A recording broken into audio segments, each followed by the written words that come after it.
que as regiões periféricas de Belo Horizonte são as mais afetadas. Eu fico pensando nas crianças que iam para a escola, principalmente para ter uma refeição no dia. Fico pensando nas mães solos que não têm com quem deixar suas filhas para ir trabalhar. E fico me questionando também se de fato ocorrer a lotação dos leitos de UTI no serviço público, nós favelados vamos recorrer a quem? É um cenário extremamente complicado. Esse é o Breno Martins, morador da favela Cabana do Pai Tomás, uma das maiores de Belo Horizonte. Em nossa ponte aérea virtual, fomos parar em Minas Gerais. A gente foi ver como está o clima na capital mineira e quais são as dificuldades do isolamento para quem mora na comunidade.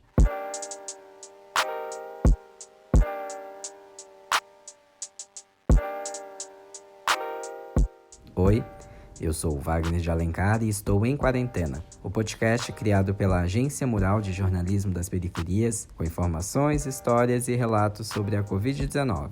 O Breno tem 26 anos e é estagiário no curso de Psicologia. Ele mora com a mãe. Já a avó de 86 anos vive na casa de cima da deles. Como todos os brasileiros, a rotina da família mudou e com ela as dificuldades para continuar as atividades em casa. Uma delas apareceu até na hora de gravar essa entrevista. Como as casas aqui são muito próximas, acaba que o barulho aumenta. Outro fator que dificulta o silêncio são os carros que passam diariamente com músicas em volumes altos. Este tem sido meu maior desafio neste tempo. Inclusive, quando vocês me pediram para gravar o podcast, eu fiquei pensando no melhor horário justamente por causa do barulho. De acordo com o último censo do IBGE, realizado em 2010, a favela Cabana do Pai Tomás tem cerca de 18 mil habitantes. Não me vejo morando em outro lugar. Aqui no Cabana, as relações são sólidas e muito afetivas. Sei que a qualquer momento, se necessário, eu posso recorrer às minhas vizinhas. E vice-versa.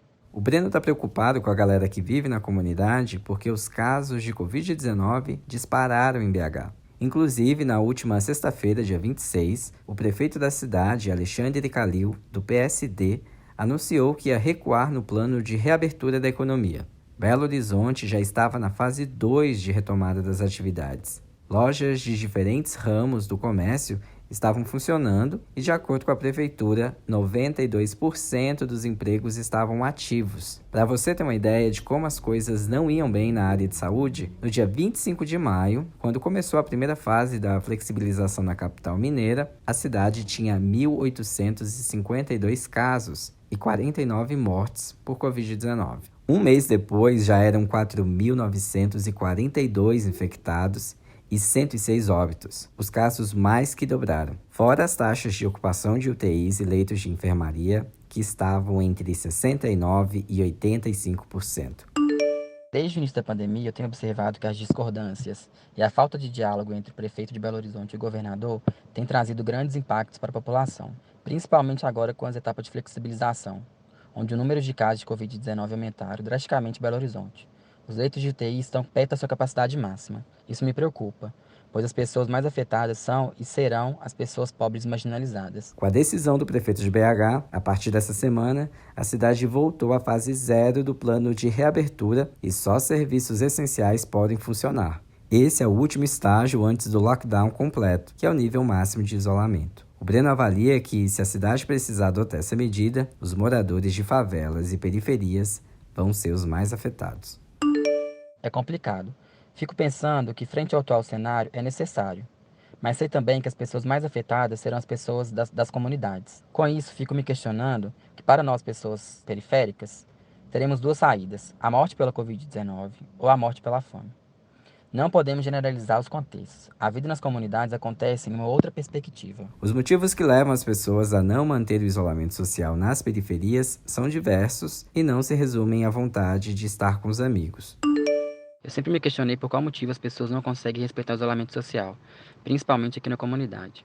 Com isso, levantei algumas hipóteses a partir das minhas vivências e observações. Primeiro, o comércio local aqui no Cabana é muito forte. Grande parte dos moradores trabalham nos comércios próximos.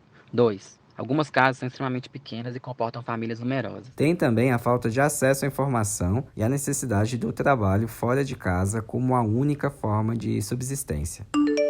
O meu avô, por exemplo, não tem acesso à televisão e à internet. Ele só ficou sabendo do atual cenário mundial porque eu levei informações até ele. Caso contrário, ele não teria conhecimento. 4. Crianças nas ruas. É difícil manter uma criança em casa, em um espaço pequeno e sem recursos lúdicos.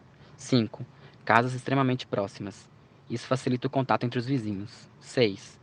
Pessoas desempregadas sem ter o que comer e coletando recicláveis. Com a pandemia, a minha mãe perdeu o emprego e está fazendo bicos de diarista para complementar a nossa renda.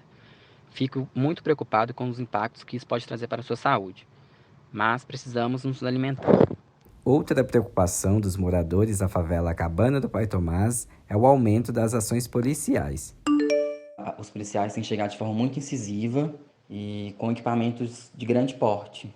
Eu mesmo esses dias estava voltando da padaria, era por volta de 9 horas da noite, e estava de máscara, obviamente, e eu fiquei com muito medo de continuar subindo na rua, porque estava descendo vários policiais com um armamento muito grande, muito pesado, e eu falei, velho, pronto, assim, se eles começam um tiroteio aqui agora, já era, né? E eles nem olham, assim. Então, isso me preocupa bastante aqui. De acordo com o projeto Monitor da Violência, a polícia matou 105 pessoas no ano passado em Minas Gerais. No Brasil, esse número chega a 5.804. Bom, se você está em Belo Horizonte, já sabe, só podem funcionar a partir desta semana os serviços essenciais, como postos de gasolina e mercados. Para conferir a lista completa e os horários em que cada atividade pode operar, basta acessar o site da prefeitura de lá, prefeitura.pbh.gov.br. Lá você também pode ter mais informações sobre as entregas de cestas básicas e kits de higiene que estão sendo entregues pela prefeitura para alguns grupos, como moradores de favelas, famílias registradas no Cadastro Único, ambulantes e estudantes.